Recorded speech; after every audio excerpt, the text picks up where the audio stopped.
રાજકોટમાં ઉપલેટાના ગઢાળા ગામે કોઝવે પરના ગાબડાઓને લઈ અનોખો વિરોધ। અનેક વાર રજૂઆત કરવા છતાં સમારકામ ન થતા ગામના લોકો અને ઉપલેટા કોંગ્રેસના આગેવાનો રામ નામ લખેલ પથ્થર લઈને પહોંચ્યા અને નદીમાં પથ્થર મૂક્યા।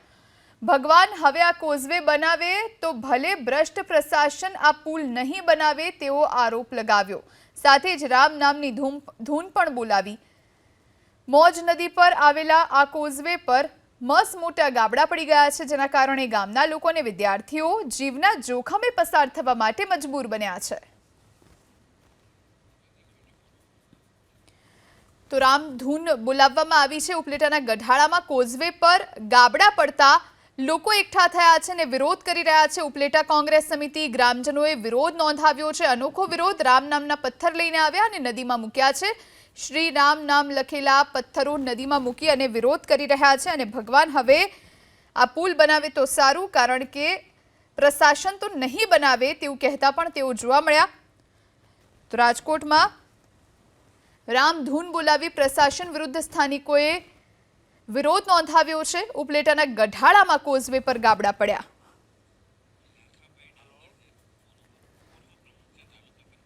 તાલુકા પંચાયતના પૂર્વ પ્રમુખ લાખાભાઈ ડાંગર આપણી સાથે ફોન લાઈન પર જોડાયા છે। લાખાભાઈ, આપનું સ્વાગત છે।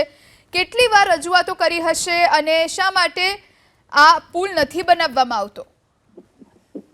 પુલ દર ચોમાસામાં ઘણા ટાઈમથી છેલ્લા 5 વર્ષથી વારંવાર તૂટી જાય છે અતિ પાણીના કારણે।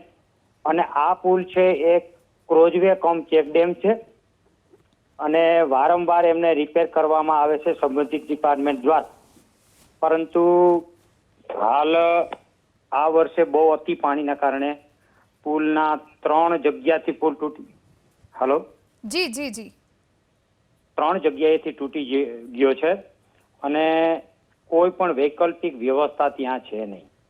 અને આ પુલ એકમાત્ર ગઢાળા ગામ જવા માટે અને બાકીના આજુબાજુ ગઢાળા, મોજીરા, ખાખી જાડિયાની સીમ જમીન પણ ત્યાં આવેલી છે, એટલે ખેડૂતોને એ પુલ ઉપરથી પણ એ ક્રોઝવે ઉપરથી ને જવું પડે, એટલા માટે મોટી મુશ્કેલી છે।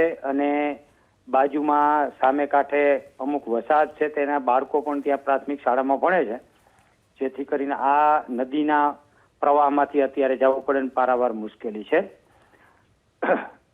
જી જી, આભાર અમારી સાથે વાતચીત કરવા માટે લાખાભાઈ। આપણી સાથે ફોન લાઈન પર કોંગ્રેસ પ્રમુખ કૃષ્ણકાંત ચોંટાઈ જોડાયા છે। કૃષ્ણકાંતભાઈ, આપનું સ્વાગત છે।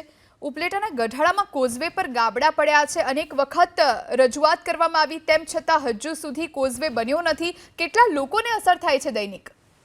ઉપલેટા તાલુકાનું ગઢાળા ગામ ઉપલેટાથી 8 કિલોમીટર દૂર આવેલું છે ને ગઢાળા ગામ માટે જવાનો એકમાત્ર રસ્તો આ કોઝવે ઉપરથી જ જવાય છે। અને કોઝવે સિવાય, ગઢાળા સિવાય આજુબાજુના ખાખી જાડિયા, સેવંતરા, મોજીરા, નવાપરા સહિતના જે 5-6 ગામો છે, એ ગામોની નદીને સામે કાંઠે ખેતર વાડીઓ આવેલી છે અને ત્યાં વાડીમાં થઈ વાડીએ જવા માટે પુલ ઉપર થઈને એમને જવું પડે છે અને પુલ ઉપર જવાનો રસ્તો નથી, પુલ તૂટી ગયો છે। આ વર્ષોથી આ રજૂઆત હતી ગઢાળાવાસીની આજુબાજુના ગ્રામજનોની। ગયા વખતે કોંગ્રેસના ધારાસભ્ય લલિતભાઈ વસોયા હતા ત્યારે તેમને આ પુલ મંજૂર કરાવેલો। આજે 4 વર્ષથી આ પુલ મંજૂર થઈ ગયેલો છે, આમ છતાં પુલની કામગીરી આગળ હાલતી નથી। અમે ફક્ત એમ માનીએ છીએ કે આ કામગીરી કોંગ્રેસે કરી છે એટલે આ પુલનું કામ થતું નથી। આ માટે સરકારને ઢંઢોળવાના ભાગરૂપે આજે અમે પુલ ઉપર ગયા અને પુલ ઉપર રામ નામના પથરા લખીને પથરામાં નાખીને રામ સેતુ બનાવી અને આ સરકારને ઢંઢાળવાનો પ્રયત્ન કર્યો।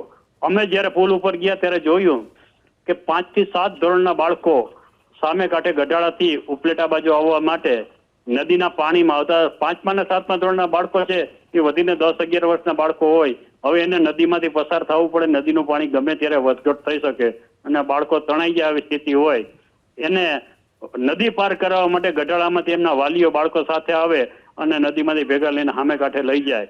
જ્યારે ભણીને પાછા આવે સ્કૂલેથી ત્યારે પણ વાલીઓ આ નદીને સામે કાંઠે બાળકોની રાહ જોઈને બેઠા હોય, આવી સ્થિતિ છે। આજે 5 વર્ષથી પુલ મંજૂર થઈ ગયેલો છે, છતાં સરકાર કામ નથી કરતી કે પુલનું કામ આગળ હાલતું નથી। ત્યારે અમે સૌએ રામ મંદિરને નામે મત લેનારા ભાજપ સરકારને ઢંઢોળવા માટે રામ નામના પથરા નાખી અંદર અને આ સરકારને ઢંઢોળવાનો પ્રયત્ન કર્યો છે। જી આભાર અમારી સાથે જોડાવા માટે અને વાતચીત કરવા માટે કૃષ્ણકાંતભાઈ. તો ઉપલેટાના ગઢાળામાં કોઝવે પર ગાબડા પડ્યા, જેના કારણે લોકો વિરોધ કરી રહ્યા છે. ઉપલેટા કોંગ્રેસ સમિતિ અને ગ્રામજનો ભેગા થયા અને અનોખો વિરોધ નોંધાવ્યો.